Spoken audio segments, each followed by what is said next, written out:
Okay, तो आज हम काइनेमेटिक्स चैप्टर के जेई एडवांस के प्रीवियस ईयर क्वेश्चन सॉल्व करेंगे। तो बिना कुछ फालतू बकवास किए हुए चैप्टर शुरू करते हैं, मतलब प्रॉब्लम सॉल्व करना शुरू करते हैं। तो first question, a person of height 1.5 meter is walking away from a lamp post of height 4 meter along a straight path on a flat ground. ठीक है, the lamp post and the person are always perpendicular to the ground. If the speed of the person is 60 centimeter per second, the speed of the tip of person's shadow on the ground with respect to person is क्या होगा? लंबा चौड़ा। ठीक है, तो question क्या दे रखा है कि मतलब एक मनुष्य है, वो मनुष्य जो है वो वॉक कर रहा है। ठीक, लेट्स से ये मनुष्य है। मनुष्य की हाइट दे रखी है कितना? 1.6 मीटर। 1.6 मीटर, थोड़ा सा बड़ा मनुष्य बना लेते हैं, ड्राइंग अच्छी रहेगी। लेट्स से दिस इज मानुष। मानुष की जो हाइट दे रखा है कितना? 1.6 मीटर। एक लैम्प पोस्ट है और लैम्प पोस्ट से वो अवे मूव कर रहा है। लेट्स से ये लैम्प पोस्ट है और लैम्प पोस्ट की जो हाइट है वो दे रखा है 4 मीटर। ठीक, और ये जो मनुष्य है वो इधर मूव कर रहा है। ठीक है, और जो मूव कर रहा है वो स्पीड कितना दे रखा है? 60 सेंटीमीटर पर सेकेंड। तो जो ये इसका v है, लेट्स से स्पीड ऑफ पर्सन यानी कि v ऑफ मैन जो है वो दे रखा है कितना? 60 सेंटीमीटर पर सेकेंड। इसको इधर ना लिख के यहाँ पे सब खोपचे में लिखते हैं।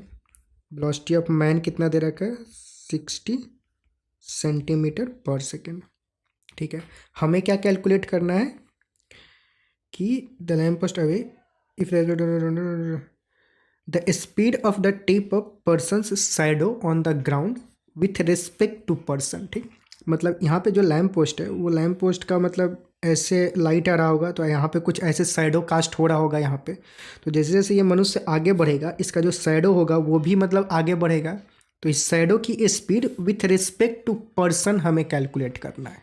ठीक, ठीक है, तो मतलब बेसिकली ये शैडो होगा कुछ ऐसे, कुछ सीधा लाइन बनाए तो ऐसे जाएगा। ठीक, इसको एक्सटेंड कर लिया जाए ऐसे तो ऐसे मैसेज आ रहा है। ठीक है, तो अब ये वाला जो क्वांटिटी है, अब लेट से यहाँ पे कुछ हम मानते हैं कि लेट से ये जो कुछ वेरिएबल लेते हैं। ठीक, अब इसकी वेलोसिटी बेसिकली हमें कैलकुलेट करना है। ठीक, तो क्या करें, कुछ वेरिएबल ले लेते हैं। वेरिएबल जैसे क्या, लेट से एक वाई वेरिएबल लेते हैं, distance of shadow from the lamp post. ठीक, और क्या वेरिएबल ले सकते हैं? लेट्स से एक वेरिएबल यहाँ पे ले लेते हैं, ये x। ये क्या? Distance of man from the lamp post. ठीक, अच्छा, अब अगर ध्यान से देखा जाए तो बेसिकली अपने पास दो ट्रायंगल बन रहा है। एक ट्रायंगल ये वाला और दूसरा ट्रायंगल जो है वो ये वाला। ठीक, ये दोनों ही ट्रायंगल सिमिलर हैं। ठीक, क्योंकि ये 90 डिग्री 90 डिग्री। ठीक, और ये वाला एंगल दोनों बराबर ही होगा तो सिमिलरिटी, ये कॉमन एंगल है। तो इस वाले ट्रायंगल में अगर हम ये दोनों ट्रायंगल सिमिलर है तो इसमें सिमिलरिटी का क्या रूल होता है कि the ratio of the side जो होता है वो सेम होता है। तो बेसिकली इस छोटू सा ट्रायंगल का रेशियो, साइड का रेशियो लें तो ये छोटू साइड का ये लेंथ कितना हो जाएगा? y minus x. तो यहाँ पे अगर सिमिलरिटी का कंडीशन लगा के करें तो सिमिलरिटी से क्या आएगा? y minus x divided by ये वाला length 1.6 will be equal to, अब बड़े ट्रायंगल का अगर साइड का रेशियो लें तो ये वाला साइड कॉरेस्पॉन्डिंग साइड का रेशियो, दिस साइड ये क्या है? y डिवाइडेड बाई ये वाला लेंथ 4। तो y डिवाइडेड बाई 4। तो ये अपने पास एक रेशियो आया। अगर इसको खुरापाती करें इसमें, इसको यहाँ पे लिखते हैं। अब इसको प्रोसीड करें तो इसको सॉल्व करें तो ये क्या होगा? मतलब इसको कैंसिल 0.4 टाइम्स में जाएगा तो y minus x equal to 0.4y। तो इससे क्या बनेगा? y को एक साइड, x को एक साइड करें तो 1, ये प्लस में इधर माइनस में आएगा basically 1 minus 0.4 into y is equal to x. तो 0.6y is equal to x. Differentiate कर दे टाइम के रिस्पेक्ट में तो 0.6 dy by d t is equal to d x by d t. ठीक, अब dy बाई डी टी और dx by d t क्या है उसको अगर गौर से देखें तो यहाँ से हमें क्या पता चलेगा, जो dy/dt है वो क्या है, ये जो टिप है ये क्वांटिटी कैसे चेंज हो रहा है, तो बेसिकली ये स्पीड ऑफ शैडो है, या फिर speed of the tip of person's shadow, हाँ मतलब वही, ठीक। और dx/dt क्या है, dx/dt जो है स्पीड ऑफ मैन, जो कि 60 दे रखा है, तो 60 जो दे रखा है वो बेसिकली dx/dt का ही वैल्यू है, तो dx/dt की वैल्यू अगर डाल दें तो यहाँ से हमें dy/dt की वैल्यू मिल जाएगी, और ये dy/dt क्या होगा, speed of the tip of person shadow जो पूछा जा रहा है, लेकिन विथ रिस्पेक्ट टू ग्राउंड आएगा वो, ठीक। तो यहाँ से dy/dt की वैल्यू क्या हो जाएगी, 1/0.6 इंटू dx/dt, dx/dt की वैल्यू 60 सेंटीमीटर पर सेकेंड दे रखा है, इसको अगर डालें तो ये क्या हो जाएगा, 60 इंटू 10 डिवाइडेड बाई 6, तो ये हो गया 100 सेंटीमीटर पर सेकेंड। ये क्या आया, speed of shadow but with respect to ground, ठीक। हमें क्या कैलकुलेट करना है, विथ रिस्पेक्ट टू इस मनुष्य, तो मनुष्य के रिस्पेक्ट में जाएं तो क्या हो जाएगा, तो speed of shadow with respect to मनुष्य, speed of shadow minus speed of मनुष्य, दोनों इन ग्राउंड फ्रेम, तो स्पीड ऑफ शैडो हमने कैलकुलेट किया 100, मनुष्य का दे रखा है 60, तो ये कितना हो जाएगा 40 सेंटीमीटर पर सेकेंड। तो ये जो अपना फाइनल आंसर हो गया, जो कि पूछा जा रहा है कि ग्राउंड के मतलब मनुष्य के रिस्पेक्ट में ये जो शैडो होगा उसका स्पीड क्या होगा, तो फिल इन द ब्लैंक्स जो दे रखा है यहाँ पे, यह क्या हो जाएगा 40 सेंटीमीटर पर सेकेंड, ठीक। तो ये क्वेश्चन यहाँ पे कंप्लीट हुआ। अगले क्वेश्चन की तरफ प्रस्थान करते हैं।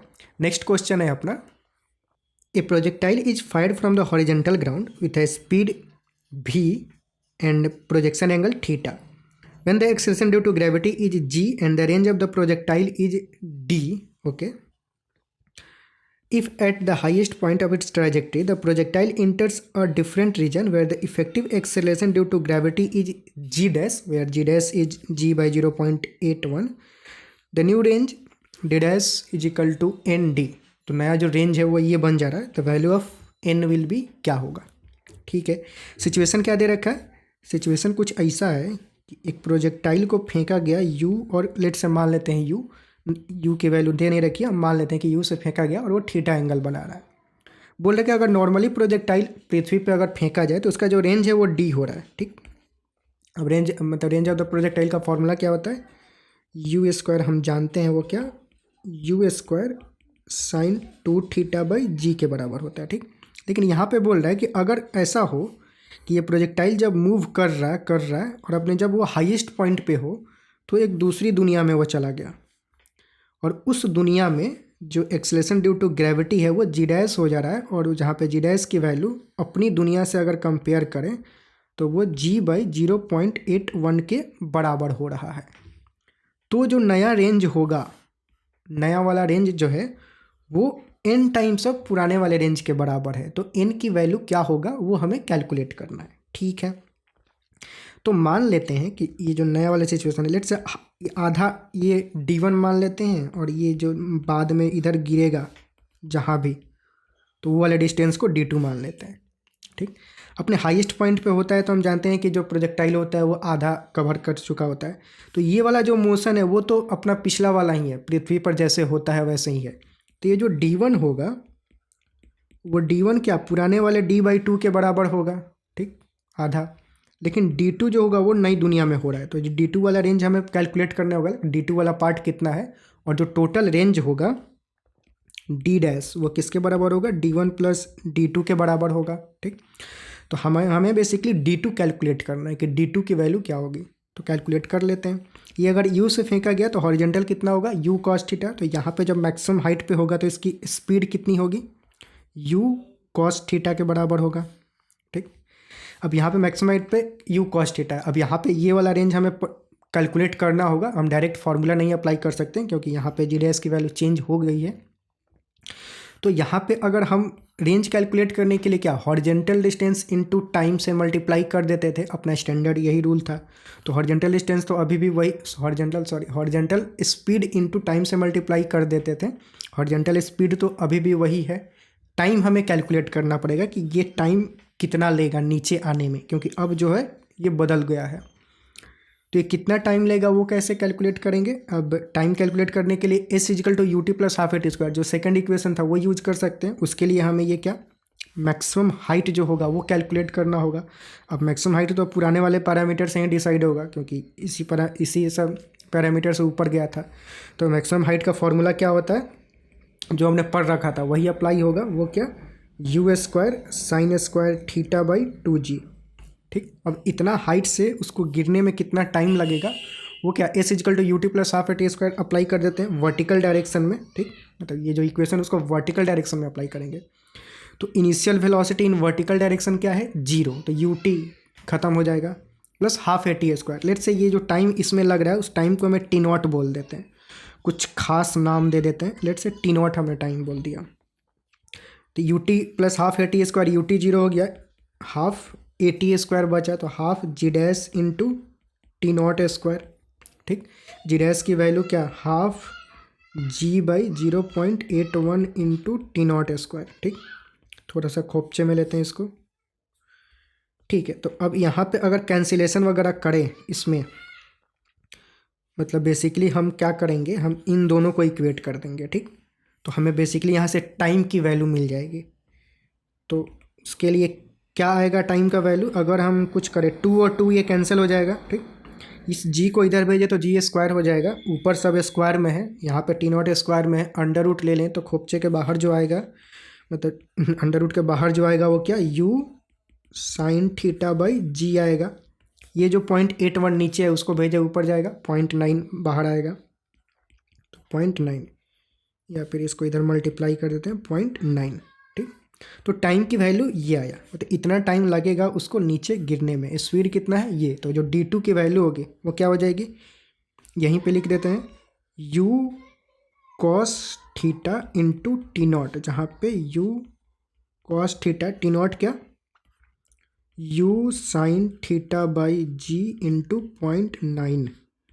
तो ये क्या बन जाएगा, यू स्क्वायर साइन, मतलब 2 थीटा अगर बनाना है तो 2 से मल्टीप्लाई डिवाइड कर देते हैं ऊपर नीचे, तो नीचे 2 आ जाएगा। तो u square sine 2 theta by g, और नीचे 2 आएगा तो 0.9/2 लिख सकते हैं उसको ऐसे। ये हुआ d2 की वैल्यू, इसको अभी ऐसे ही रखते हैं खोपचे में। अब जो अपना रेंज है, तो रेंज हम जानते हैं। अब रेंज क्या होगा, d1 प्लस d2, जो नया वाला range d dash d1 plus d2। जो d1 है वो d/2 के बराबर है, तो और d कितना था, you square sine 2 theta by 2g, ये अपना पुराना वाला रेंज था, एंड डिवाइडेड बाई 2, उसका आधा जो होगा वो d1 है, प्लस d2 कितना है, you square sine 2 theta by 2g, ऐसे ही रख देते हैं, और 0.9 को इधर खोपचे में रखते हैं बाहर। ठीक, अच्छा सॉरी, रेंज जो था पुराना वाला वो u square sine 2 theta by g होता है, तो यहाँ 2g, ये 2 एक्स्ट्रा हो रहा है, यहाँ सिर्फ g होगा। ठीक, तो बाकी सब बढ़िया। ठीक, तो अब क्या करें, खोपचे में क्या ले सकते हैं, ये पूरा का पूरा जो क्वांटिटी है वो सबको बाहर निकाल सकते हैं, कॉमन है। तो जो नया वाला रेंज है डी डैश, वो किसके बराबर होगा, you square sine 2 theta by 2g into 1, इधर कुछ नहीं तो 1 प्लस 0.9, 1.9 हो जाएगा।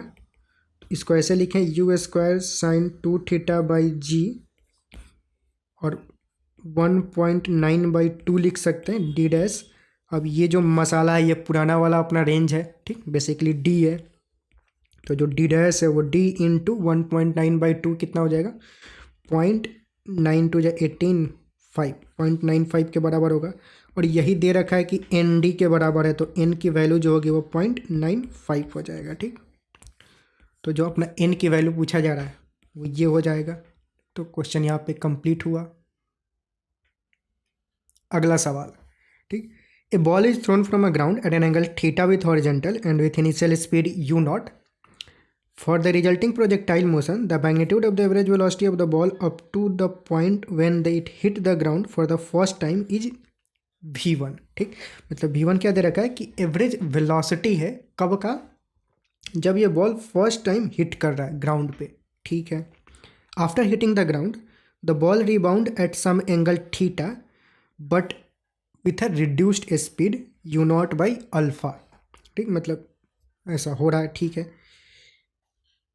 Its motion continue for long time shown in figure if the magnitude of average velocity of the ball for the entire duration is 0.8 v1 the value of alpha will be क्या होगा। ठीक है, situation क्या दे रखा है वो समझ में आ रहा है कि किसी बॉल को फेंका गया, ठीक, थीटा एंगल पे, वो ऐसे जाके हिट किया, हिट करके फिर से ऊपर गया। अब ऊपर जा रहा है तो एंगल तो सेम एंगल से फिर से जा रहा है, पर जो उसका स्पीड है वो रिड्यूस हो जा रहा है। फिर दूसरी बार जब गया तो फिर से उसका स्पीड जो है वो रिड्यूस हो गया बाई अल्फा टाइम्स। हर बार उसका जो स्पीड है वो कम होते जा रहा है। ठीक, वैसे रिबाउंड कर कर कर कर कर कर कर कहीं जाके मतलब रुक जाएगा। ठीक, तो एवरेज वेलोसिटी हमें पूरा इंटायर जर्नी का कैलकुलेट करना है। एवरेज वेलोसिटी सिर्फ इस पार्ट का दे रखा है कितना, v1।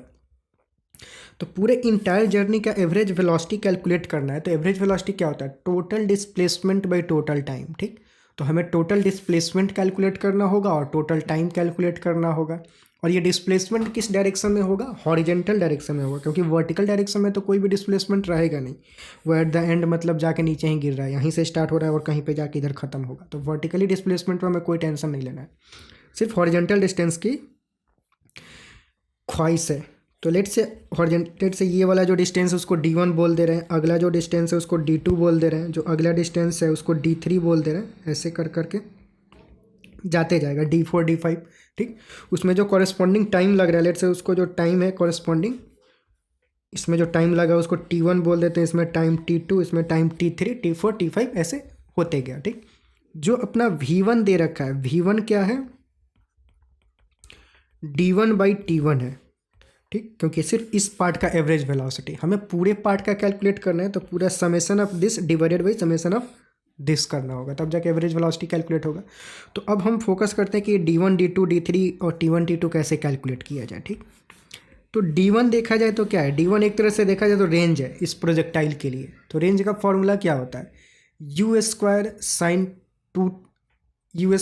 2 theta by g. ठीक, तो जो अपना रेंज है u square sine 2 theta by g, ये हो जाएगा d1। t1 क्या, time of flight, time of flight क्या, 2u sign theta by g. ठीक, तो ये हो गया d1 और t1। वैसे अगर d2 कैलकुलेट करें तो d2 क्या होगा, d2 देखा जाए तो इस वाले प्रोजेक्टाइल के लिए रेंज है, तो फिर क्या, again u square sine 2 theta by g, same ही फार्मूला होगा। लेकिन u जो होगा अब क्या, मतलब u नहीं, यहाँ पे बेसिकली u नॉट होना चाहिए। ठीक, यहाँ पे u की value initial u not they रखा है, तो u नॉट स्क्वायर और 2u नॉट। अब यहाँ पे u नॉट मतलब u square sine 2 theta by g, तो u स्क्वायर में क्या, u naught square by alpha square आ जाएगा, क्योंकि यहाँ पे अल्फा आ रहा है इसकी इनिशियल स्पीड। तो जो d2 होगा वो क्या होगा, basically 1 by alpha square u naught square sine 2 theta by g. ठीक, और जो t2 होगा वो क्या, 1 by alpha times of 2u naught sine theta by g. अब बताइए u की value u not by alpha put करेंगे तो अल्फा इधर खोपचे में नीचे आएगा, यहाँ पे अल्फा स्क्वायर खोपचे में आएगा। वैसे ही अगर d3 कैलकुलेट करें तो d3 में क्या, ये वाला स्पीड, तो इसका अगर स्क्वायर करें तो अल्फा टू द पावर 4 जो होगा वो खोपचे में आएगा, मतलब नीचे alpha to the power 4 u naught square sine 2 theta by g. वैसे ही t3 कैलकुलेट करें तो क्या, 1 बाई अल्फा स्क्वायर होएगा। ठीक, मतलब नीचे स्क्वायर है तो into 2u naught sine theta by g. तो ऐसे ही जाते जाएगा। ठीक, तो हमें पैटर्न दिख रहा है d1 में, मतलब ये तो कॉमन ही है हर में, और इसमें भी ये कॉमन है। यहाँ पे जो 1 है, यहाँ पे 1 बाई अल्फा स्क्वायर हो गया, 1 by alpha to the power 4 हो गया, 1 by alpha to the power 6 हो जाएगा, 1 by alpha to the power 8 हो जाएगा। ठीक, ऐसे ही जाते जाएगा। यहाँ पे देखा जाए तो ये कॉमन है सब में, यहाँ पे 1 है, यहाँ पे 1 बाई अल्फा हो गया, यहाँ पे 1 by alpha square, 1 by alpha cube, नीचे ऐसे ही जाते जाएगा। तो अगर हम समेशन निकालें, मतलब टोटल रेंज के टोटल डिस्टेंस कैलकुलेट करें, तो वो क्या है, summation of d1 d2 plus d1 d2 plus d3 ऐसे ही जाते जाएगा इनफाइनाइट टाइम्स तक, क्योंकि वो टप्पा तो इनफाइनाइट टाइम्स तक ऐसे ही मारते रहेगा। ठीक, तो सबको सम करें अगर, तो d1 की वैल्यू सबको लिखें, तो ये वाला जो पार्ट है वो खोपचे में ले सकते हैं क्योंकि सब में ही है, तो कॉमन निकाल सकते हैं। तो u naught square sine 2θ by g को अगर कॉमन ले लें तो ये क्या बन जाएगा 1/1 plus 1/α square plus 1/α to the power 4 plus 1/α to the power 6 plus 1/α to the power 8, ऐसे ही इनफाइनाइट टाइम्स तक जाते जाएगा। तो ये एक तरह का जीपी बन गया, जहाँ पे जो कांस्टेंट टर्म है क्या अल्फा स्क्वायर है, हमेशा अल्फा स्क्वायर से डिवाइड हो रहा है, ठीक। और ये इनफाइनाइट जीपी है, तो इनफाइनाइट जीपी का सम क्या होता है ए डिवाइडेड बाई 1 माइनस आर, जहाँ पे आर क्या होता है कांस्टेंट टर्म, जो कांस्टेंट टर्म से डिवाइड हो रहा है। तो यहाँ पे उसको समेशन करें तो u naught square sine 2θ by g, और इसको सम करें तो फर्स्ट टर्म कांस्टेंट टर्म, मतलब फर्स्ट टर्म क्या है 1 डिवाइडेड बाई 1 माइनस जो मल्टीप्लीकेशन वाला टर्म होता है, तो मल्टीप्लाई क्या हो रहा है 1/α स्क्वायर, 1/α स्क्वायर से हमेशा मल्टीप्लाई हो रहा है, तो 1/α स्क्वायर। तो ये हो जाएगा टोटल टी, ये क्या कितना आया u naught square sine 2θ by g, ये हो जाएगा अल्फा स्क्वायर। अब मतलब मेहनत वाला काम है, आइडिया लग गया होगा कि अब करना क्या है। ये हो गया आपका डिस्टेंस, टोटल डिस्प्लेसमेंट बोले तो। टोटल टाइम के लिए क्या सेम वैसे ही टी क्या t1 plus t2 plus t3, ऐसा ही करते जाएंगे। अगेन अब टाइम को सम करें तो क्या ये टर्म कॉमन है, फिर समेशन में क्या आएगा 1/α स्क्वायर, फिर वो एक तरह सा जीपी बनेगा, और उस जीपी में कांस्टेंट टर्म क्या है जो मतलब मल्टीप्लाई हो रहा है 1/α। तो डायरेक्ट इसको लिखते हैं, जो खोपचे में बाहर आएगा वो क्या है 2u naught sine θ by g 1/1 minus alpha, ठीक, खोपचे वाला वही है, ठीक। तो इसको करें तो 2u naught sine θ by g, ये क्या होगा alpha divided by alpha minus 1, ये हो गया टोटल टाइम, सॉरी ये टोटल टाइम होगा टी नॉट t1, ठीक। तो ये अपना टोटल टाइम, तो एवरेज जो स्पीड आएगा वो क्या मतलब total distance by total time, ठीक। लेकिन यहाँ पे जो v दे रखा है v1, वो v1 क्या है वो ज़रा एक बार देख लेते हैं। जो यहाँ पे v1 दे रखा है वो क्या है बेसिकली d1 बाई t1। तो d1 की अगर वैल्यू रखें, मतलब सिर्फ पहला रेंज ये दिस डिवाइडेड बाई दिस अगर करें तो क्या होगा, सिंपली यहीं पे कर लेते हैं, मतलब g और g कैंसिल हो जाएगा, u स्क्वायर है तो वो ख़त्म हो जाएगा सिर्फ u नॉट से, मतलब ये ख़त्म हो जाएगा, साइन 2θ बाई 2 साइन θ बचेगा, ठीक। तो बचेगा क्या, सीधा डायरेक्ट लिखें अगर तो u नॉट बचेगा ऊपर, साइन 2θ बचेगा, और नीचे क्या 2 साइन θ, ठीक। ये ख़त्म, एक इसको मार देगा तो u naught sine 2θ divided by 2 sine θ, ठीक। ऊपर वाला इसको अगर खोल दे अगर तो 2 साइन θ इंटू कॉस θ आएगा, 2 साइन θ इसको ख़त्म कर देगा, सिर्फ बचेगा क्या कॉस θ, तो ये क्या हो जाएगा u नॉट कॉस θ। तो जो v1 की वैल्यू दे रखा है वो बेसिकली u नॉट कॉस θ है, ठीक। ठीक है, अब अपना एवरेज वेलोसिटी अगर कैलकुलेट करें पूरे इंटायर जर्नी का, तो total displacement by total time करें, तो टोटल डिस्प्लेसमेंट का एक्सप्रेशन हमें क्या मिला है ये वाला, और टोटल टाइम क्या मिला ये वाला। अगेन दोनों को डिवाइड करना है, फिर जो कट्टम होगा सब काट कूट देते हैं यहीं पे, तो ये इसको ख़त्म करेगा। अगर यहीं पे मैं कैंसिलेशन करूँ तो क्या होगा, ये इसको ख़त्म करेगा, एक अल्फ़ा से ये अल्फ़ा ख़त्म हो जाएगा, एक यू नॉट को ख़त्म कर देगा, ठीक। ये साइन 2θ को खोले अगर तो 2 साइन θ जो है इसमें से खोले तो सिर्फ कॉस θ बचेगा, और क्या अब अल्फ़ा, इसको alpha plus 1 into alpha minus 1 लिख सकते हैं, तो अल्फ़ा माइनस 1 इसको कैंसिल कर देगा, बचेगा क्या सिर्फ अल्फ़ा प्लस 1। तो बचा क्या, इसमें देखा ये कट गया, ठीक, मतलब अल्फ़ा माइनस 1, तो इसमें तो सब कुछ ही ख़त्म हो गया। इधर क्या बचा u naught cos θ alpha by alpha plus 1, तो डिवाइड करने के बाद बचा क्या u naught cos θ into alpha by alpha plus 1, ऐसे कुछ बचा। ये एवरेज वेलोसिटी आया पूरे इंटायर जर्नी के लिए। लेकिन अब इसमें अपने को क्या पता है, एवरेज वेलोसिटी ये जो यू नॉट कॉस थीटा है वो क्या होगा, V1 के बराबर होगा, वो दे रखा है। तो भी ए भी जो होगा वो V1 into alpha by alpha plus 1 आया अपने को। क्वेश्चन में क्या दे रखा है कि जो एवरेज स्पीड है वो 0.8 V1 के बराबर है।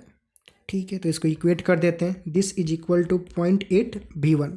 तो हमें अल्फ़ा की वैल्यू कैलकुलेट करनी है, सिंपल। तो यहाँ से क्या हो जाएगा, alpha by alpha plus 1 equal to 8/10 लिख सकते हैं, इसको 4/5 लिख सकते हैं। क्रॉस मल्टीप्लाई करें तो क्या 5 अल्फ़ा और इधर 4 अल्फ़ा जाएगा, इधर करें तो 5 अल्फ़ा माइनस 4 अल्फ़ा 1, तो 1 अल्फ़ा इज इक्वल टू 4। तो जो अल्फ़ा की वैल्यू आई जो पूछा जा रहा है वो कितना 4 आया। ठीक, ये नीचे पता नहीं शायद दिख रहा होगा या नहीं, इसको थोड़ा खोपचे में ऊपर करें तो सिंपल, अब मतलब जस्ट इक्वेट करके इसको सॉल्व करें तो जो अल्फ़ा की वैल्यू है क्या हो जाएगी 4, सिंपल। तो यहाँ पे जो अल्फ़ा अपने को रिपोर्ट करना है फाइनल, वो कितना हो जाएगा 4। ठीक, तो ये अपना फाइनल आंसर हो जाएगा। अगले क्वेश्चन की तरफ प्रस्थान करते हैं। ठीक, अगला क्वेश्चन दे रखा है, a ball is projected from the ground at an angle 45 degree with the horizontal surface. ठीक है, it reaches a maximum height of 120 metre and return to the ground. मतलब मैक्सिमम हाइट जो गया वो 120 मीटर दे रखा है। ठीक है, upon hitting the ground for the first time it loses half of its kinetic energy immediately after the bounce. The velocity of the ball makes an angle 30 degree with the horizontal surface. The maximum height reached after the bounce in meter will be क्या होगा। ठीक है, situation के अंदर पहले किस ball को फेंका गया, लेट से इनिशियल स्पीड नहीं दे रखा है तो हम मान लेते हैं कि यू से फेंका गया, ये 4 नहीं है यू है। ठीक, 45 डिग्री एंगल दे रखा है। तो जो फर्स्ट टाइम मैक्सिमम हाइट हो गया वो दे रखा है एच की वैल्यू, वो कितना 120 मीटर, ये गिवन इन्फॉर्मेशन है। और मैक्सिमम हाइट का फॉर्मूला क्या होता है वो हम जानते हैं, क्या U square sine square theta by 2g।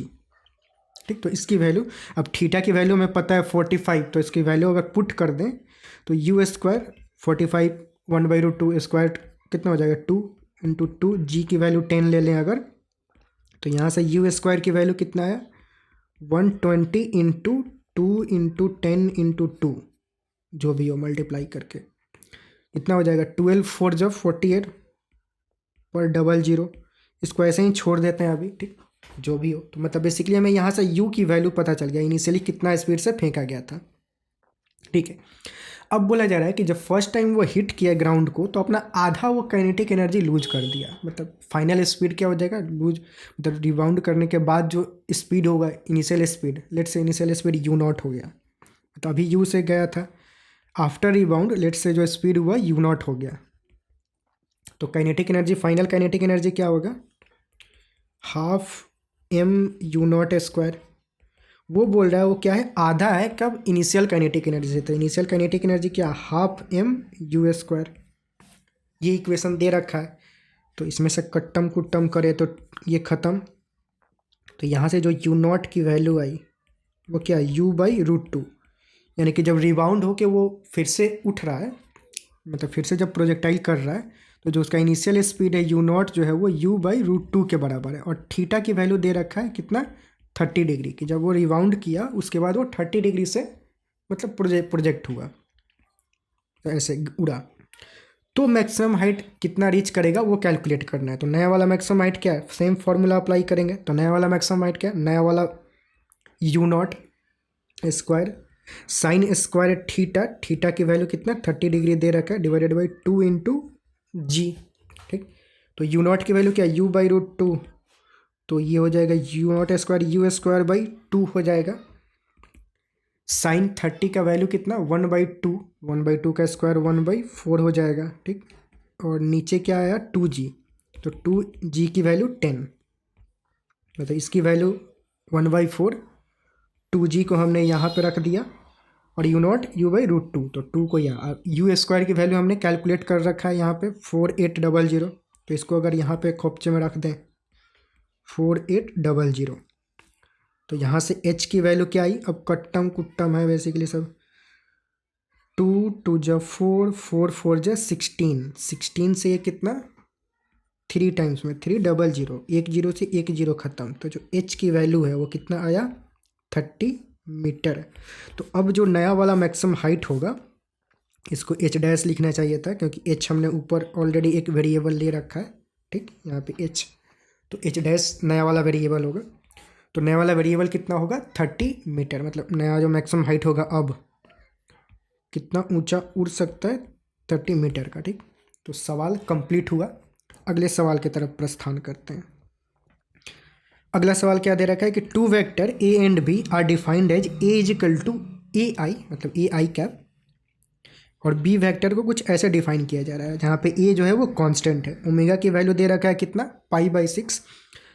अब हमसे बोला जा रहा है कि ए प्लस बी का जो मैग्नीट्यूड है, मतलब vector a plus vector b का जो मैग्नीट्यूड है वो कितना है, √3 times of magnitude of vector a minus b at time t is equal to tau. तो हमें for the first time the value of tau in second क्या होगा, मतलब पहली बार क्यों दिया गया है आगे देखते हैं। तो पहले तो ये जो रिलेशन दे रखा है इसका कॉरेस्पॉन्डिंग इक्वेशन लिखते हैं, ठीक। तो vector a plus vector b का मैग्नीट्यूड कितना होगा वो कैलकुलेट करते हैं, पहले वो इक्वेशन लिखते हैं। तो वेक्टर ए और वेक्टर बी को अगर सम करें तो क्या होगा, ये आई कैप और आई कैप को एक साथ लिखेंगे तो ये क्या होगा, a plus a cos omega t i cap plus sine omega t j cap, ठीक। मतलब ये हुआ वेक्टर ए प्लस बी, ये दे रखा है कितना है, √3 times of vector a minus b. तो ए माइनस बी अगर करें तो क्या होगा, ए आई कैप माइनस ये पूरा का पूरा मसाला, तो वो हो जाएगा a minus cos omega t i cap minus sine omega t j cap. ठंडी बहुत ज़्यादा है तो थोड़ा हाथ काँप रहा है, ठीक, तो राइटिंग के लिए सॉरी थोड़ा सा। तो ये रहा मतलब equation a plus b is equal to √3 times a minus b. अब इसको क्या करें, इक्वेशन लिखते हैं। अब इसका मैग्नीट्यूड का मतलब क्या हुआ, √of this square plus this square हो जाएगा मैग्नीट्यूड, सिंपल। तो ये हो जाएगा √ऑफ दिस स्क्वायर करें, या फिर लेट से दोनों साइड स्क्वायर कर देते हैं, ठीक, दोनों ही साइड स्क्वायर कर देते हैं ताकि √ खत्म ही हो जाए, ठीक। तो इसका सिर्फ मैग्नीट्यूड जो आएगा वो कितना आएगा, ए कॉमन ले सकते हैं, 1 plus cos omega t square, a square मतलब ए स्क्वायर, ये पूरा का पूरा square plus this square plus sine omega t का the whole square is equal to 3 times of, ये क्या हो जाएगा, a square into 1 minus cos omega t का square plus sine omega t का द होल स्क्वायर, और ये जो 3 होगा वो 3 यहाँ पे रहेगा, मतलब ये 3 जो होगा दोनों से मल्टीप्लाई होगा। ये ध्यान देंगे, यहाँ भले ही माइनस है पर फिर भी ये a square plus b square होता है, मतलब a i cap plus b j cap का मैग्नीट्यूड क्या होगा, √ऑफ a square plus b square, ठीक। तो ये मसाला बना पूरा। अब इस मसाले को सॉल्व करें तो क्या होगा, अच्छा यहाँ पे एक गलती मैं क्या कर रहा हूँ, एक जो है दोनों ही में, यहाँ भी ए होगा और यहाँ भी ए होगा, ठीक। तो यहाँ भी ए आएगा और यहाँ भी ए आएगा, ठीक है। तो ए को अगर खोपचे में निकालें, ए स्क्वायर, यहाँ से भी ए स्क्वायर खोपचे में जाएगा, इधर भी ए स्क्वायर और यहाँ पे भी जो ए स्क्वायर है, तो ए स्क्वायर हर जगह से कैंसिल ही हो जाएगा, ठीक। ए square a square square a square, ये खोपचे में निकल के ख़त्म होगा। अब क्या होगा, अब ये होगा, इसको अगर स्क्वायर करें और फिर इसको स्क्वायर करें तो क्या, a square plus b square plus 2 भी बनेगा, और ये साइन स्क्वायर ओमेगा टी। अब ये तो ए स्क्वायर 1 हो गया, ठीक, प्लस ये cos square omega T plus sine square omega T, वो दोनों मिलके 1 बन जाएगा, और इसका जो प्लस 2ab वाला टर्म होगा वो आएगा, तो +2 कॉस ओमेगा टी। इधर से ये बना, इधर अगर करें तो 3 को लेट से कॉमन ही ले लेते हैं, पहले तो खोपचे में इसको रखते हैं, अंदर करें अगर सेम तो ए स्क्वायर यानी कि 1 plus cos square sine square, फिर वो दोनों मिलके 1 बन जाएगा, और उसके बाद क्या होगा, -2 कॉस ओमेगा टी, 2ab वाला टर्म, तो 2 कॉस ओमेगा टी, ठीक, ये कुछ मसाला बना। अब इस मसाले को सॉल्व करें तो ये क्या बन जाएगा, 2 + 2 cos omega t is equal to 3 × 2 = 6 - 6 cos omega t. बस इसको इधर लेके आए तो 8 cos omega t is equal to 6 - 2 4। तो यहाँ से cos ओमेगा टी की वैल्यू क्या आया, 4/8 यानी कि 1/2। तो cos ओमेगा टी की वैल्यू अगर 1/2 है तो ओमेगा टी की वैल्यू क्या होगी। अब वहाँ पे बोल रखा है T for the first time, मतलब कि जो सबसे छोटी वैल्यू होगी वो हम लें। ठीक, मतलब पहली बार जब रीच करेगा तो पहली बार कब होगा, 60 डिग्री पे, या फिर बाद में 120 डिग्री पे भी हो सकता है, पर हम 60 डिग्री फर्स्ट टाइम वाला बोल रहे हैं कि फर्स्ट टाइम। तो 60 डिग्री मतलब क्या, पाई कितना, पाई/3। ठीक, ओमेगा की वैल्यू क्या दे रखा है, ओमेगा की वैल्यू यहाँ पे दे रखा है कितना, पाई/6। तो वो अगर डाल दें तो पाई/6 into t is equal to पाई/3। मतलब ये t is equal to tau पे फर्स्ट टाइम रीच कर रहा है, तो बेसिकली ये जो टी होगा वही टाउ के बराबर होगा। तो यहाँ से जो टी की वैल्यू है वो कितना, 2 हो जाएगा, और यही टाउ के बराबर होगा। तो जो लिखना है लिख लें। तो जो टाउ की वैल्यू होगी क्या, 2 सेकेंड। यहाँ पे फाइनल आंसर रिपोर्ट क्या करेंगे, 2 सेकेंड। ठीक, तो ये मतलब अपना फाइनल आंसर हो जाएगा। अगला क्वेश्चन देखते हैं। Starting at t equal to 0 from the origin with a speed 1 metre पर second, a particle follow a two-dimensional trajectory in the xy plane so that its coordinate is related to the equation y is equal to x²/2। ठीक है, related by the equation the x and y component of the acceleration are denoted by ax and ay respectively, then क्या होगा ये सब चीज़ें। ठीक है, तो मतलब बेसिकली बोल के रहेगा कि जो पार्टिकल है वो t इक्वल टू 0 पे ओरिजिन से स्टार्ट हो रहा है। ठीक, मतलब क्या, मतलब ये कि लेट से अगर ये एक्स वाई कोऑर्डिनेट है तो पार्टिकल t इक्वल टू 0 पे यहाँ से स्टार्ट हो रहा है। ठीक, अब कैसे स्टार्ट हो रहा है वो कुछ दे नहीं रखा है, तो मान लेते हैं कि u होगा, मतलब इनिशियल स्पीड। x कंपोनेंट में जो उसका स्पीड होगा उसको ux बोल देते हैं, जो y डायरेक्शन में होगा वो uy बोल देते हैं। ठीक, और दे रखा कि इनिशियल में जो मैग्नीट्यूड था वो 1 है, यानी कि ux² प्लस uy² जो है वो 1 के बराबर होगा इनिशियल स्पीड। ठीक, और दे रखा है कि जो पार्टिकल्स का ट्रैजेक्टरी है वो ये ट्रैजेक्टरी फॉलो कर रहा है। तो जो ट्रैजेक्टरी दे रखा है वो y is equal to x²/2 ऐसा कुछ दे रखा है। ठीक है, ये सब इंफॉर्मेशन गिवन है, और ये t इक्वल टू 0 पे यहाँ पे, मतलब t इक्वल टू 0 की ये बात है। ये कब की बात है, जब समय की शुरुआत हुई थी, मतलब t इक्वल टू 0 पे। ठीक है, अब सवाल की तरफ। और जो एक्सेलरेशन है वो स्टैंडर्ड है, एक्स डायरेक्शन में जो एक्सेलरेशन है वो ax और वाई डायरेक्शन में जो एक्सेलरेशन है वो ay है। ठीक है, तो अब सवाल की तरफ जाते हैं। तो मतलब बेसिकली ऑप्शन देखते हैं। तो फर्स्ट ऑप्शन क्या बोल रखा है कि ax इज इक्वल टू 0। अब बोल रहा है कि मान लीजिए, ठीक है, हम मान लेते हैं कि ax जो है वो, sorry, ax is equal to 1 metre पर सेकेंड स्क्वायर। अगर acceleration in x direction 1 metre पर सेकेंड स्क्वायर है, implies that the particles is at origin, implies that when the particles is at origin जो y direction में acceleration होगा वो इसके बराबर होगा। ठीक है, देखते हैं। तो अगर एक्सेलरेशन इन x डायरेक्शन ये दे रखा है तो एक्सेलरेशन इन y डायरेक्शन में पहले कैलकुलेट करना है। तो वो कैसे कैलकुलेट करेंगे, पहले तो ये जो इक्वेशन दे रखा है उसको डिफ्रेंशिएट करके इनके वेलोसिटी और एक्सेलरेशन में क्या रिश्ता है वो रिश्ता पहले फाइंड आउट करना होगा। तो पहले हम क्या करते हैं, लेट्स इसको डिफ्रेंशिएट करते हैं। इसको डिफ्रेंशिएट करेंगे तो क्या, dy/dt इज इक्वल टू, ये 1/2 खोपचे में रहेगा इधर, 2x dx/dt। ठीक, और ये जो 2 है वो ख़त्म। अब जो बचा क्या, x dx/dt। x dx/dt मतलब क्या, वेलोसिटी इन x डायरेक्शन, और ये dy/dt है वो क्या, वेलोसिटी इन y डायरेक्शन। तो is equal to velocity in y direction, मतलब बेसिकली ये रिश्ता है आपने को वेलोसिटी में।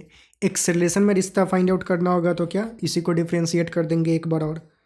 तो इसको फिर से अगर एक बार डिफ्रेंशिएट करें तो क्या होगा, x को डिफ्रेंशिएट करें तो vx बन जाएगा, तो vx² हो जाएगा, प्लस vx को रखें, सॉरी प्लस एक्स को रखें, वी एक्स को दूसरी बार डिफ्रेंशिएट करें तो क्या ए एक्स बन जाएगा, मतलब मल्टीपल रूल, मल्टीप्लाई वाला जो रूल होता है वो अप्लाई करें। और वी वाई का जो डिफ्रेंशिएशन है वो क्या, ए वाई।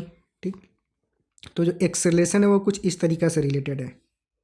ठीक, मतलब वाई डायरेक्शन में जो एक्सेलरेशन है, x times of acceleration in x direction plus v x square, मतलब वेलोसिटी इन एक्स डायरेक्शन जो भी हो।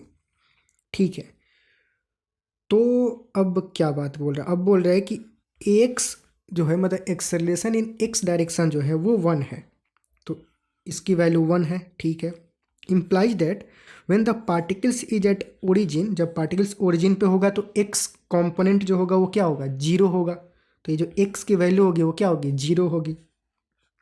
तो ए वाई की वैल्यू भी 1 होगा, ऐसा बोल रहा है। तो जब पार्टिकल्स ओरिजिन पे होगा तो जो ए वाई होगा वो किसके बराबर होगा, वी एक्स स्क्वायर के बराबर होगा। ठीक, क्योंकि एक्स कुछ भी हो, अगर एक्स ही 0 हो गया, इसके साथ अगर 0 से मल्टीप्लाई करें तो क्या हो जाएगा, 0। पार्टिकल्स ओरिजिन पे होगा तो उसका एक्स कोऑर्डिनेट 0 होगा, तो एक्स की वैल्यू 0 डाले तो ए वाई जो अपना आ रहा है वो ये आ रहा है।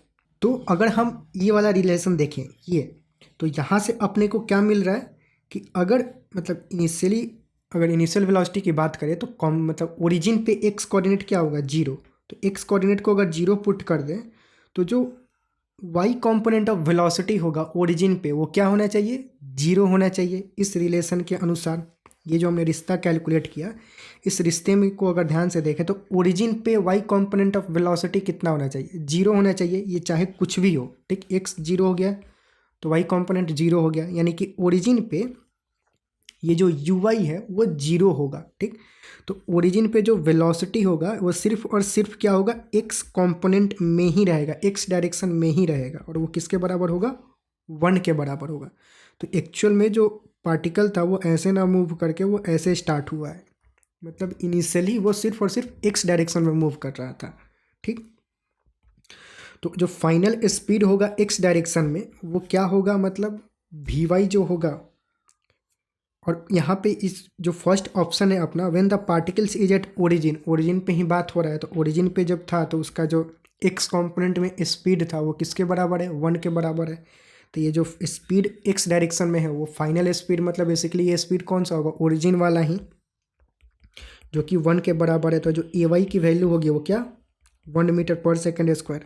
तो बिल्कुल सही बात है कि अगर एक्स कंपोनेंट में 1 मीटर पर सेकेंड स्क्वायर एक्सेलरेशन हो तो ओरिजिन पे वाई डायरेक्शन में भी 1 मीटर पर सेकेंड स्क्वायर ही एक्सेलरेशन होगा। तो ये फर्स्ट ऑप्शन है वो करेक्ट है।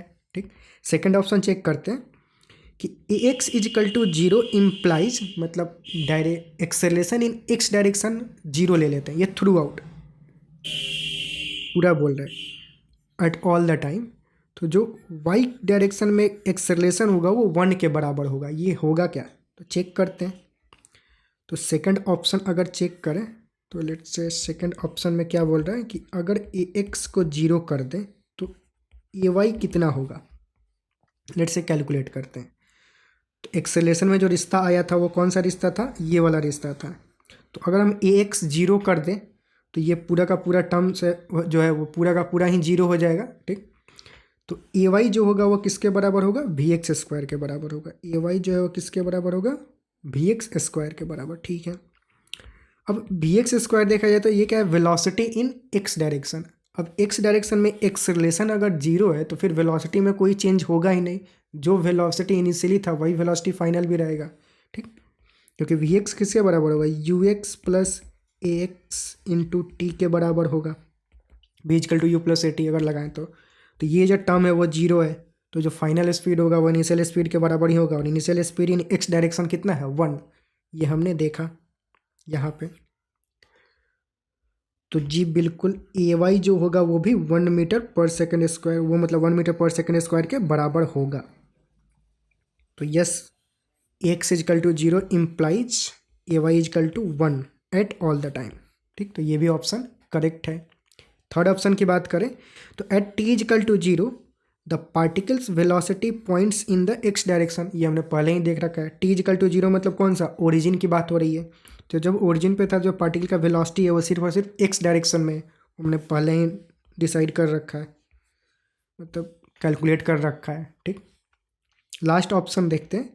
ax is equal to 0 implies that at t is equal to 1 second the angle between particles velocity and x axis is 45 degree. ठीक, मतलब एट 1 सेकेंड हमें पार्टिकल्स का जो डायरेक्शन है वो फाइंड आउट करना है। ठीक है, और दे के रखा है कि ए एक्स इजिकल टू 0, मतलब एक्स डायरेक्शन में एक्सेलरेशन 0 है, implies at t is equal to 1 second. ठीक है, तो ए एक्स 0 हो गया, यानी कि एक्स डायरेक्शन में वेलोसिटी चेंज नहीं होगा, तो एक्स डायरेक्शन में जो फाइनल वेलोसिटी होगा वो इनिशियल के बराबर ही होगा। तो जो वी एक्स होगा आफ्टर 1 सेकेंड भी वो किसके बराबर होगा, यू एक्स के बराबर ही होगा, और यू एक्स कितना है 1, ये हमने देख रखा था। ठीक, वी वाई कैलकुलेट करें आफ्टर 1 सेकेंड तो वो क्या होगा, u y plus a y into t के बराबर होगा। यू वाई कितना है 0, वो हमने देख रखा है कि initially y component of velocity 0 था। A y into t, a y के बारे में कुछ इन्फॉर्मेशन दे रखा है, ए वाई के बारे में कुछ भी इन्फॉर्मेशन नहीं दे रखा है। ठीक, टाइम बोल रहा है 1 सेकेंड, तो ए वाई हमें कैलकुलेट कर, ए वाई का एक्सप्रेशन अब क्या होगा, यहाँ से लेते हैं। ठीक, तो यहाँ से अगर ए वाई की वैल्यू लेते, ए वाई किसके बराबर है, v x square plus x into a x के बराबर है। ठीक है, डाल देते हैं। तो बेसिकली मतलब इसको नीचे अगर लाएं, इसी इक्वेशन का यूज करके हम ए वाई कैलकुलेट करेंगे at t is equal to 1 second. तो टी इजिकल टू 1 सेकेंड पे अगर हम देखें तो क्या क्या चेंजेज होगा।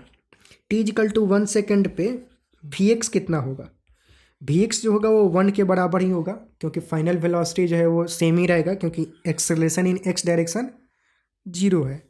तो आफ्टर 1 सेकेंड वी एक्स की वैल्यू 1 ही रहेगी। एक्स कंपोनेंट की वेलोसिटी मतलब वैल्यू क्या होगी वो हमें नहीं पता, लेकिन ए एक्स 0 है, यहाँ पे ये दे रखा है, हमेशा ही 0 है। तो टी इजिकल टू 1 सेकेंड पे भी 0 होगा, तो into 0 is equal to a Y.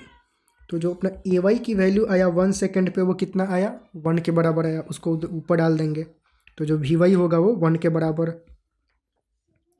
आ जाएगा। ठीक, वी वाई जो होगा वो ए वाई इंटू 1, ए वाई की वैल्यू 1 अभी हमने देखा, तो वी वाई की वैल्यू भी 1 और वी एक्स की वैल्यू भी 1। तो टेन थीटा की वैल्यू क्या हो जाएगी, एंगल, मतलब एंगल हम कैलकुलेट कैसे करते हैं, ये वी एक्स है ये वी वाई है, तो कितना एंगल बनाएगा थीटा, टेन थीटा जो होगा वो क्या v y by v x के बराबर होगा। वी वाई कितना 1 और वी एक्स भी 1, यानी कि टेन थीटा की वैल्यू 1, यानी कि थीटा की वैल्यू 45 डिग्री। ठीक, यानी कि ये वाला ऑप्शन भी करेक्ट है, डी वाला ऑप्शन जो है ये भी करेक्ट ऑप्शन है। ठीक, तो इसके चारों ही ऑप्शंस जो हैं वो करेक्ट हैं। ठीक, ये मल्टीपल करेक्ट था, तो A B C D final answer हो जाएगा इसका। ठीक, अगले क्वेश्चन की तरफ प्रस्थान करते हैं। अगला क्वेश्चन क्या दे रखा है कि 3 vector P Q and R are shown in figure. Photo में 3 वेक्टर दे रखे हैं, कौन कौन से, पी वेक्टर ये रहा, क्यू वेक्टर, एस वेक्टर और ये रहा आर वेक्टर, ये पूरा का पूरा। ठीक, अब दे रखा है कि the distance between the point P and S is b times of R vector, मतलब पी और एस के बीच का जो डिस्टेंस है वो b times of magnitude of the R vector के बराबर है। ठीक है, the general relation among the vectors P Q and S will be क्या होगा, तो पी क्यू और एस के बीच में रिश्ता क्या होगा, उस रिश्ते को हमें फाइंड आउट करना है। ठीक है, तो पहले फोटो को देख के कुछ जनरल रिश्ता लिखते हैं, कि रैंडम ही कुछ कुछ लिखते हैं पहले। तो अगर हम देखें तो this is equal to this vector plus this vector के बराबर होगा ट्रायंगल रूल के अकॉर्डिंग। तो ये वाला वेक्टर कौन सा है, क्यू वेक्टर। तो अगर हम कुछ रिश्ता लिखें, रैंडम ही कुछ भी लिख रहे हैं, क्यू वेक्टर में पहले तो कुछ रिश्ता लिखते हैं, फिर उस रिश्ते में इन तीनों के बीच में रिश्ता क्या होगा वो हम देखेंगे, जज करेंगे। तो Q vector is equal to क्या होगा, P vector plus R vector के बराबर होगा। ठीक, P vector plus R vector. ठीक, अच्छा अगर एस वेक्टर की बात करें तो एस वेक्टर किसके बराबर होगा, P vector plus B times of magnitude of R vector के बराबर होगा। ठीक, तो जो एस वेक्टर होगा वो P vector plus B times of magnitude of R vector के बराबर होगा। ठीक, तो ये अपने को दो रिश्ता मिला। हमें क्या पी क्यू और एस में रिश्ता बताना है, पी क्यू एस। तो बेसिकली आर को एलिमिनेट करना है, तो आर को एलिमिनेट कर देते हैं। तो अगर हम आर वेक्टर की वैल्यू ऊपर वाले से पुट करें तो क्या होगा, इसको ऐसे लिख सकते हैं, R vector is equal to Q vector minus P vector. ठीक, तो अगर हम ये वाला यहाँ पे पुट कर दें आर वेक्टर की जगह पे तो क्या हो जाएगा, एस वेक्टर। तो जो नया वाला रिश्ता बनेगा वो क्या, S vector is equal to P vector plus B times of R vector क्या, Q vector minus P vector. ठीक ठीक, तो ये कुछ है। अब इसको कुछ रीअरेंजमेंट करें इसका तो क्या होगा, S vector is equal to, यहाँ पे पी वेक्टर है और यहाँ भी पी वेक्टर है, तो उसको अगर साथ में लिखे तो P vector minus b times of P vector. B यहाँ पे ध्यान देंगे वो कांस्टेंट नंबर है, वो वेक्टर नहीं है, plus B times of Q vector. तो ये क्या बन जाएगा, 1 minus b into P vector plus B times of Q vector is equal to S vector. तो ये अपना कुछ रिश्ता आया एस पी और क्यू में। ठीक, अगर ऑप्शन जज करे तो क्या, फर्स्ट ऑप्शन जो है वो मैच कर रहा है। ठीक, तो इसमें जो करेक्ट ऑप्शन होगा वो फर्स्ट ऑप्शन जो है वो करेक्ट हो जाएगा। ठीक, तो ये फाइनल आंसर हो गया। ठीक है, अगला सवाल के तरफ प्रस्थान करते हैं। अगला सवाल क्या दे रखा है कि a rocket is moving in a gravity free space, मतलब ये जो रॉकेट है कुछ ग्रेविटी फ्री स्पेस मतलब बाहर स्पेस में मूव कर रहा है, with a constant acceleration of 2 metre पर second square along x direction, मतलब एक्स डायरेक्शन मतलब इस वाले डायरेक्शन में वो 2 मीटर पर सेकंड स्क्वायर से वो मूव कर रहा है। See fig photo. ठीक है, the length of the chamber inside the rocket is 4 metre, ये लेंथ दे रखा है 4 metre. A ball is thrown from the left end of the chamber in positive x direction with a speed 0.3 metre पर second. एक ball को इधर फेंका गया ऐसे relative to the rocket. At the same time, another ball is thrown in minus x direction with a speed 0.2 meter per second from the right end relative to the rocket. The time in second when the two ball hit each other will be क्या होगा, मतलब rocket के respect में दो ball फेंका गया और ये जो भी स्पीड दे रखा है वो रॉकेट के रेस्पेक्ट में दे रखा है कि रॉकेट के रेस्पेक्ट में वो ये स्पीड से फेंकेगा है और ये स्पेस में है। तो जो इनिशियल स्पीड है इन दोनों ही बॉल का वो तो दे रखा है, इनिशियल एक्सेलरेशन बोले या फिर जनरल एक्सेलरेशन, एक्सेलरेशन क्या होगा इन दोनों ही बॉल का। तो ये सारी चीज़ें रॉकेट के रेस्पेक्ट में ही हो रहा है, मतलब रॉकेट के अंदर बैठ के ही देख रहे हैं सब चीज़ें। तो रॉकेट के अगर रेस्पेक्ट में जाएँ तो इन दोनों ही बॉल का एक्सेलरेशन क्या हो जाएगा, तो हम जानते हैं रिलेटिव एक्सेलरेशन क्या होता है, कुछ भी मतलब कहीं भी रिलेटिव एक्सेलरेशन कैलकुलेट, रिलेटिव मतलब कोई भी वेक्टर के लिए कैलकुलेट करना होता है। Let's say relative acceleration of A with respect to rocket क्या होगा, acceleration of A minus acceleration of rocket. Acceleration of A मतलब बॉल ए का तो एक्सेलरेशन 0 है क्योंकि उसको कांस्टेंट स्पीड से फेंका गया और ये स्पेस में है, तो स्पेस में है तो उसका खुद का कुछ एक्सेलरेशन होगा नहीं जो रॉकेट, लेकिन रॉकेट जो है वो मूव कर रहा है कुछ एक्सेलरेशन से और वो कितना है 2। तो जो acceleration of A with respect to rocket होगा वो कितना, -2 मीटर पर सेकेंड स्क्वायर आया। ठीक, वैसे ही acceleration of B with respect to rocket अगर कैलकुलेट करें तो फिर again acceleration of B minus acceleration of rocket, same 0 minus acceleration of rocket, तो ये भी कितना होगा -2 मीटर पर सेकेंड स्क्वायर। माइनस साइन का क्या मतलब है कि वो निगेटिव डायरेक्शन में, मतलब इस वाले डायरेक्शन में, दोनों के लिए एक्सेलरेशन जो है वो इस डायरेक्शन में ही है। तो अगर हम यहाँ पे एक्सेलरेशन लिखे, इसका एक्सेलरेशन इधर है कितना 2 मीटर पर सेकेंड स्क्वायर और इस बॉडी का भी एक्सेलरेशन इधर ही है कितना 2 मीटर पर second square. Acceleration of B, acceleration of A, इसको बोल देते हैं। ठीक, और ये दोनों ही क्वांटिटी अब इन द फ्रेम ऑफ रॉकेट हो गया, ये भी इन द फ्रेम ऑफ रॉकेट, ये भी इन द फ्रेम ऑफ रॉकेट। तो दोनों टकराएंगे कब, दोनों के द्वारा कवर किया गया distance in the frame of rocket अगर 4 मीटर के बराबर हो गया तो टकरा जाएंगे। मतलब लेट्स से ये x1 डिस्टेंस कवर किया, ये वाला x2 डिस्टेंस कवर किया, तो टकराएंगे कब, जब x1 + x2 4 मीटर के बराबर होगा। ठीक, तो लेट से मान लेते हैं कि ये वाला जो रॉकेट है वो x1 डिस्टेंस, मतलब सॉरी, ये वाला जो बॉल है वो x1 डिस्टेंस कवर किया और जो ये वाला बॉल है वो x2 डिस्टेंस कवर किया। ठीक, तो कब टकराएंगे वो? जब x1 प्लस x2 की वैल्यू 4 में हो जाएगा। ठीक, x1 की वैल्यू क्या होगा? S is equal to u t plus half a t square लगा देंगे in the frame of rocket. Initial speed कितना? 0.3। टाइम कब टकराएंगे? लेट्स मान लेते हैं कि टी टाइम के बाद टकराएंगे। तो x1 क्या हो जाएगा?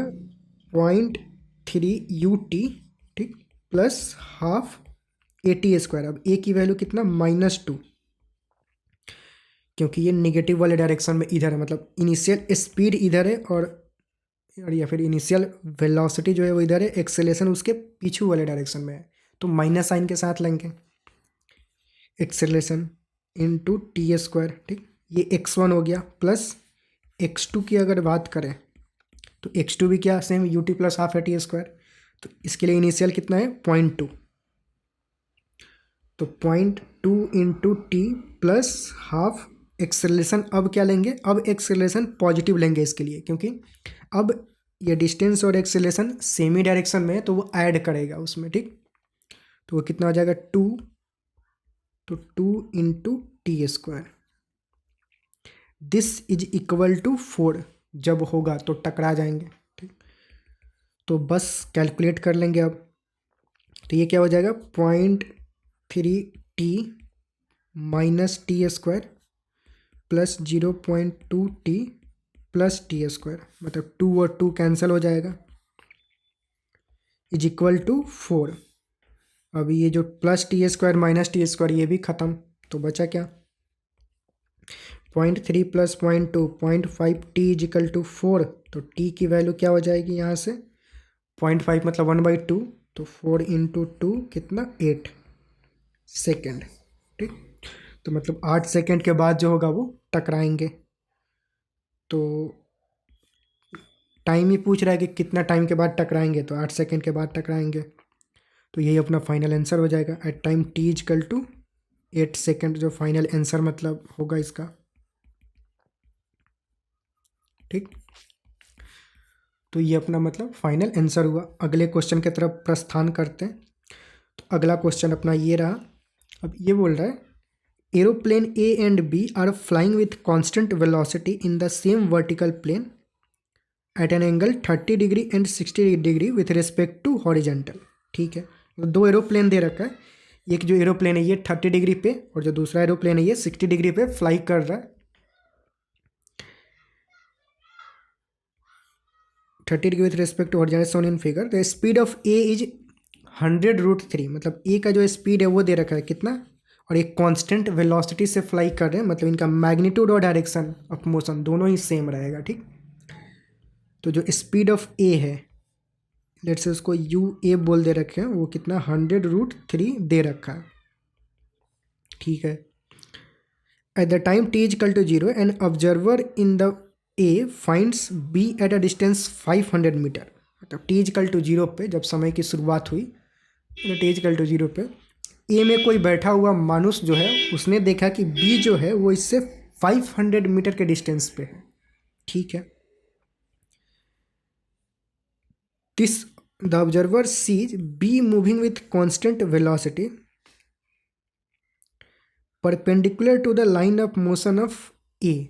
मतलब ए प्लेन ए में बैठा हुआ जो मनुष्य है उसने देखा कि बी जो है वो एक कांस्टेंट वेलोसिटी से मूव कर रहा है और वो perpendicular to the direction of motion of A है। ठीक, मतलब इसका क्या हुआ कि मतलब अगर हम velocity of B with respect to A calculate करें तो उसका जो डायरेक्शन होना चाहिए, नेट डायरेक्शन, वो परपेंडिकुलर होना चाहिए इससे। मतलब कोई भी डायरेक्शन हो सकता है ऊपर या नीचे, पर परपेंडिकुलर डायरेक्शन आना चाहिए। ठीक है, if at t is equal to t not A just escape being hit by the b then the t not in second will be क्या होगा। ठीक है, तो एक फ़ोटो बनाते हैं। ये जो वेलोसिटी दे रखा है अगर इसको मैं ऐसे ड्रॉ करूँ, लेट से इसको ऐसे लाइन ले लेते हैं। जो ए वाला है वो किसे मूव कर रहा है? ऐसे, सॉरी, स्ट्रेट लाइन बनाते हैं। बी को पहले लेते हैं, बी कैसे मूव कर रहा है, 60 डिग्री एंगल पे। ये जो एंगल है कितना, 60 डिग्री, और ये बी ऐसे मूव कर रहा है। तो अगर हम let say velocity of B with respect to A calculate करें, और वो कितना दे रखा है कि मतलब परपेंडिकुलर डायरेक्शन के बारे में बोल रखा है कि ये जो वेलोसिटी का जो डायरेक्शन होगा वो परपेंडिकुलर होना चाहिए, ये वेलोसिटी का डायरेक्शन। और velocity of B with respect to A कैसे कैलकुलेट होता है, velocity of B minus velocity of A. ठीक, तो बेसिकली इसको हम ऐसे भी लिख सकते हैं कि velocity of B plus minus times of velocity of A, मतलब वेलोसिटी ऑफ ए को उल्टा करके बी में जोड़ दें। तो ए किधर मूव कर रहा है, ऐसे 30 डिग्री के एंगल पे। उसका डायरेक्शन अगर हम उल्टा करें तो क्या होगा, उल्टा करेंगे तो कुछ इधर से आ जाएगा ऐसे 30 डिग्री पे, और उल्टा करके इसमें जोड़ दें तो उल्टा करके इन दोनों को ऐड कर देना है बेसिकली। अब ये जो ऐड करने पे फाइनल आएगा तो उसका जो डायरेक्शन होगा वो बोल रखा है कि इसके परपेंडिकुलर होना चाहिए, ए के परपेंडिकुलर होना चाहिए। मतलब इसका जो फाइनल डायरेक्शन होगा वो कुछ ऐसा आना चाहिए, नेट इन दोनों को सम करके। तो अगर इन दोनों का नेट अगर इसके परपेंडिकुलर आना है तो क्या होना चाहिए, एलोंग द जो मोशन होगा वो कैंसिल हो जाएगा, सिर्फ परपेंडिकुलर वाला कंपोनेंट ही बचेगा। तो अगर हम बी को ब्रेक करें, लेट से जो बी वाला है उसको अगर ब्रेक करें इधर और परपेंडिकुलर डायरेक्शन में, तो इधर क्या होगा, velocity of B into cos, ये वाला एंगल कितना होगा, ये 30 डिग्री है, ये पूरा का पूरा 60 है, तो सिर्फ ये कितना होगा 30 डिग्री। ठीक, मतलब ये पूरा 60, ये वाला एंगल कितना 30 डिग्री होगा, वर्टिकली अपोजिट एंगल। तो ये बचा हुआ एंगल है वो कितना 30 डिग्री के बराबर होगा, तो ये भी कितना, ये 30 डिग्री। तो बी वाले का अगर कंपोनेंट ले इस डायरेक्शन में तो कितना होगा, वी बी कॉस 30 डिग्री, और इधर कितना होगा वी बी साइन 30 डिग्री। ठीक, अब नेट कंपोनेंट इधर आना है तो ये वाला जो पार्ट है वो कैंसिल होना है, कैंसिल होना है तो यानी कि ये जो दोनों वेलोसिटी है वो दोनों बराबर होना चाहिए, यानी कि वी बी कॉस 30 जो होगा वो वी ए के बराबर होगा। ठीक, वी ए की वैल्यू दे रखा है 100√3, डाल देते हैं।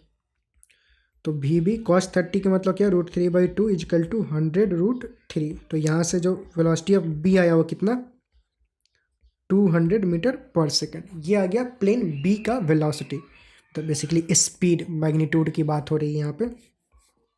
ठीक है, अब दे रखा है कि मतलब, और एक इन्फॉर्मेशन और दे रखा है कि जब वो मनुष्य देख रहा था तो जो दोनों के बीच का डिस्टेंस था, सॉरी कैमरा ऑफ हुआ, इसको ऑन करते हैं।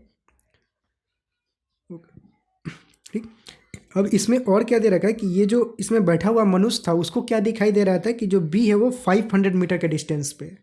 ठीक, तो अगर हम क्या करें कि रिलेटिव वेलोसिटी में जाए, रिलेटिव वेलोसिटी मतलब यही वाला velocity, velocity of B with respect to A calculate करें, तो ए क्या होगा, रेस्ट में हो जाएगा। मतलब जिसके भी रिस्पेक्ट में हम जाते हैं, जिसके भी फ्रेम में जाते हैं, उस फ्रेम में अगर हम चीज़ों को डील करते हैं तो जिसके भी फ्रेम में गए हैं उसकी वेलोसिटी खुद की जीरो हो जाती है, क्योंकि मतलब velocity of A with respect to A क्या होगा, velocity of A minus velocity of A, anyway वो जीरो हो जाएगा। और velocity of B with respect to A कितना है, मतलब ये जो भी मैग्नीट्यूड हो। तो let say velocity of B with respect to A का मैग्नीट्यूड फाइंड आउट करते हैं कि मैग्नीट्यूड अब कितना होगा। तो मैग्नीट्यूड कितना होगा, ये तो कैंसिल ही हो गया।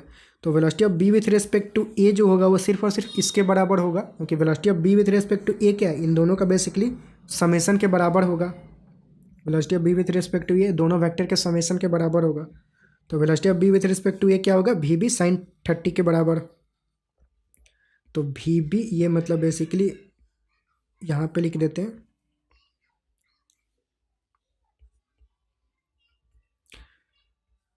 Velocity of B with respect to A क्या, वी बी साइन 30 के बराबर होगा। वी बी की वैल्यू कितना, 200 साइन 30 मतलब 1/2, यानी कितना आया 100 मीटर पर सेकेंड है। यानी कि जो रिलेटिव स्पीड का मैग्नीट्यूड है वो कितना है 100। तो जब बी से सॉरी ए से बैठ के इसने देख रहा था वो 500 मीटर के डिस्टेंस पे था और परपेंडिकुलरली मूव कर रहा है, मतलब इसी के डायरेक्शन में मूव कर रहा है, तो इसके डायरेक्शन ऑफ मोशन के परपेंडिकुलर मूव कर रहा है। और 500 डिस्टेंस है, तो उसको मतलब इसको क्रॉस करने में कितना टाइम लगेगा, वो टाइम बेसिकली हमें कैलकुलेट करना है कि ये, अब क्वेश्चन में क्या दे रखा है कि जो बी है वो ए को जस्ट क्रॉस किया टी नॉट टाइम में, तो टी नॉट की वैल्यू हमें फाइंड आउट करना है। ठीक, तो वो टी नॉट जो है वो कितना हो जाएगा, डिस्टेंस बाई रिलेटिव स्पीड कितना 100। और ये रिलेटिव स्पीड हम क्यों ले रहे हैं, क्योंकि रिलेटिव स्पीड के फ्रेम में ये ए जो है रुका हुआ है, अब ये यहीं पे रुका हुआ है, बी जो है फ्लाई कर रहा है, और बी फ्लाई किस डायरेक्शन में कर रहा है, उसके मोशन के परपेंडिकुलर वाला डायरेक्शन में, और इनको के बीच के डिस्टेंस दे रखा है 500 मीटर, तो 500 मीटर डिस्टेंस है और रिलेटिव स्पीड हमने कैलकुलेट किया 100, तो टाइम कितना लगेगा 500/100। कांस्टेंट वेलोसिटी है तो स्पीड भी कांस्टेंट रहेगा, तो इसीलिए एक्सेलरेशन का कुछ लोचा है नहीं, तो टाइम कितना हो जाएगा 5 सेकेंड। ठीक, तो 5 सेकेंड के बाद वो मतलब जस्ट बी जो है ए को क्रॉस करेगा, तो जो टाइम पूछ रहा था क्वेश्चन में वो 5 सेकेंड हो जाएगा। ठीक, तो सवाल यहाँ पे कंप्लीट हुआ। तो बस सारे सवाल जो है वो इस चैप्टर के मतलब कंप्लीट हो गए। इसको अपने जो भी आपके दोस्त हैं उनके साथ शेयर प्लीज़ कर दो, ताकि जो भी जेईई एडवांस का प्रिपेयर कर रहे हैं, एग्ज़ाम आपका हो चुका है, तो जो भी PYQ अभी सॉल्व करोगे, सबसे बेस्ट जो क्वेश्चन सॉल्व कर सकते हो अभी PYQ ही है, तो जेईई एडवांस के लिए जो PYQ सॉल्व करना चाहते हैं उनके लिए काफ़ी हेल्पफुल होगा। ठीक, इसका जो PDF है, मतलब जो भी मैंने अभी चीज़ें सॉल्व की, उसका PDF नीचे डिस्क्रिप्शन में मिल जाएगा, वहाँ से आप डाउनलोड कर सकते हो। चैनल सब्सक्राइब करो, दोस्तों के साथ शेयर करो, इससे ज़्यादा से ज़्यादा लोग जुड़ पाए, हमें मोटिवेशन मिलेगा। ठीक, बाकी जुड़ने के लिए धन्यवाद, मिलते हैं अगले चैप्टर में। ठीक।